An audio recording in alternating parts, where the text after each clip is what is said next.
Good morning everyone, कैसे हो आप सब? मस्त। तो बड़ा जल्दी में हो यार, आते आते क्वेश्चन। चलिए बताइए क्वेश्चन क्या है? सर मोबाइल से दूरी बनाने के लिए क्या करना पड़ेगा सर? मतलब उसको पढ़ाई पे ज़्यादा असर डालता है। आज का जो समय है, इस समय में सबसे ज़्यादा देखा जा रहा है बच्चों को तो मोबाइल की तरफ आकर्षित हो जाएंगे। वो आज स्टडीज कर रहे हैं तभी भी मोबाइल, आज वैसे टाइम पास करना है वो तो मोबाइल के लिए है। अपने लाइफ में कम से कम इसको यूज करने की कोशिश करो। यदि आपको लगता है कि इस मोबाइल से हमें अभी क्षति हो रही है तो आप इसको यूज ना करें। अगर आपको लगता है कि ये मुझे फायदा हो रही है, जैसे एजुकेशन पर्पस, मान लीजिए कोई आपको वर्ड चेक करना है या कोई डिक्शनरी आपको सर्च करनी है, यदि इसमें कुछ आपको अगर लगता है कि मुझे इसमें फायदे हैं तो आप आसानी से इसको आप यूज करो। लेकिन इसका एक टाइमिंग बनाओ, टाइमिंग फिक्स होनी चाहिए। कि जैसे कि हम मोबाइल को अगर यूज करते हैं तो बहुत बच्चे क्या करते हैं कि मैं देखता हूँ कि दिन दिन भर मोबाइल में लगे हुए हैं। ऐसे तो बिल्कुल नहीं होनी चाहिए। जैसे कि मान लेते हैं कि हम अब यदि मोबाइल को यूज करना ही चाहते हैं तो उतना ही देर तक मोबाइल को हम यूज करें जितना से मेरा काम चल सके, यानी उसको रखें, टाइम पास के लिए रखें। और आप कोशिश करो कि आप स्टडीज पे सबसे ज़्यादा आप ध्यान दो। अगर आप स्टडीज पे ध्यान देते हो, बुक्स पढ़ते हो, तो ज़्यादा आपको बेनिफिट होगी। आपके पास टाइम जो है खाली रहेगी तो आप मोबाइल में जाओगे नहीं। तो आप मोबाइल से बचने के लिए सबसे अच्छा मतलब यही तरीका है कि आप अपने आप को खाली मत रखो। किताब की जहाँ तक है जाए यूज ज़्यादा करो तो आप इससे बच सकते हो। दूसरी बात है कि मोबाइल जो आज के डेट में जो है सबसे बड़ा जो है इम्पोर्टेंस बन चुकी है व्यक्ति के लाइफ। जैसे कि मान लेते हैं कि हमको किसी के घर जाना है और उस गांव का रास्ता मुझे नहीं पता है, तो और समय रात्रि का है, तो उस पीरियड में हम लोग क्या करते हैं कि गूगल मैप लगाकर हम लोग चले जाते हैं। तो यहाँ तक बहुत बड़ी आपको फायदा दिख रही है।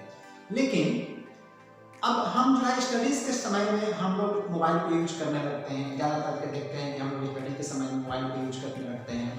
मतलब एक बहुत बड़ा मोबाइल जो है समस्या बन चुका है बच्चों के लाइफ में कि उनके पास यदि मैट्रिक में है या बोर्ड से हैं तो उनके पास यदि 5 सब्जेक्ट है तो उस 5 सब्जेक्ट में एक सब्जेक्ट और उनका प्लस है, वो आपका है उनका मोबाइल। और उस मोबाइल पर वो नाना प्रकार के गेम इत्यादि जो है खेलते रहते हैं।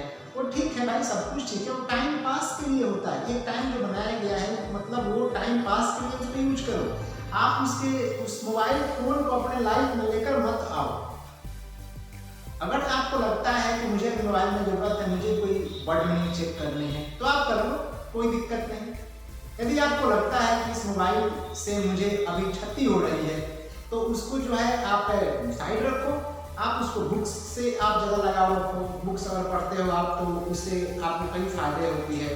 जैसे कि पहले फायदा तो आपके लिए होती है कि आपको बुक्स पढ़ने की एक लत लग जाती है, मोबाइल से आप दूरी बनाना शुरू कर दोगे। लेकिन आप मोबाइल को उतने ही देर यूज करो जहाँ पे आपको लगता है कि मुझे मनोरंजन की थोड़ी सी ज़रूरत है, आप वहाँ पे आप उसको यूज कर लो। आपको नहीं लगती है कि इसकी मुझे कोई ज़रूरत नहीं तो आप इसको यहाँ पे यूज उसको आप मत करो। और दोस्तों सबसे बड़ी बात है कि एजुकेशन एक बहुत बड़ी प्लेटफॉर्म है, इसको आप लिया करो आप लोग। दोस्तों रेगुलेशन से होता क्या है कि आपकी टाइम टेबल जो है हमेशा आपका सही रहती है। जैसे कि मान लीजिए कि आपको क्लास आना है, जैसे मान लीजिए कि आपको क्लास आना है 9 बजे, तो आप क्या करोगे कि आप उतना समय जो है माइनस करके आप अपने घर से चलोगे जितना समय में आप मेरे पास पहुंचते हो। तो पहला अपडेट आपको मिल चुका। और एजुकेशन आपको हासिल करने के लिए पहले आपको स्वास्थ्य आपका सही होना चाहिए। आपको एक डेली रूटीन होनी चाहिए कि आपको उठना कितना बजे है और सोना कितना बजे है। आपको सेल्फ स्टडी कितना घंटा करना है। उसके बाद आप अलग अलग अपने कामों का आप एक रूटीन बनाओ। इस लाइफ में सबसे ज़्यादा आपको इम्पोर्टेंस है अपनी शरीर। अगर आपकी अपनी शरीर अगर सही नहीं रहेगी तो हम एजुकेशन कैसे हासिल करेंगे? शरीर को सही रखने के लिए आपका टाइम टेबल से उठना सोना ये बहुत ज़रूरी होता है। यदि आप टाइम से उठते हैं, टाइम से सोते हैं तो आपकी अच्छी नींद आपकी होगी पूरी और आपके अच्छा माइंड जो है आपका फ्रेश रहेगा। तो माइंड यदि आपका फ्रेश रहता है तो आप हर चीज़ को अपने माइंड में आसानी से एब्जॉर्ब कर सकते हो। आप अगर आपका यही चीज सही नहीं रहेगा, माइंड जो है पूरी व्यस्तता में आपकी है, तो आप क्लास कैसे आप ले पाओगे, आपका आना भी बेकार होगा। तो आप कोशिश करो बाबू की सबसे पहले रेगुलेशन आपकी सही होनी चाहिए और आपकी एक डेली रूटीन होनी चाहिए। जब तक आपके पास आपकी अपनी डेली रूटीन अगर नहीं होती है, तब तक आप जो है लाइफ में आगे नहीं बढ़ सकते हैं। सोने का टाइम, उठने का टाइम, पढ़ने का टाइम, खाना खाने का टाइम, नाश्ता करने का टाइम, सारा टाइम आपकी लाइफ में ये फिक्स होनी चाहिए और ये बहुत बड़ी मायने रखती है।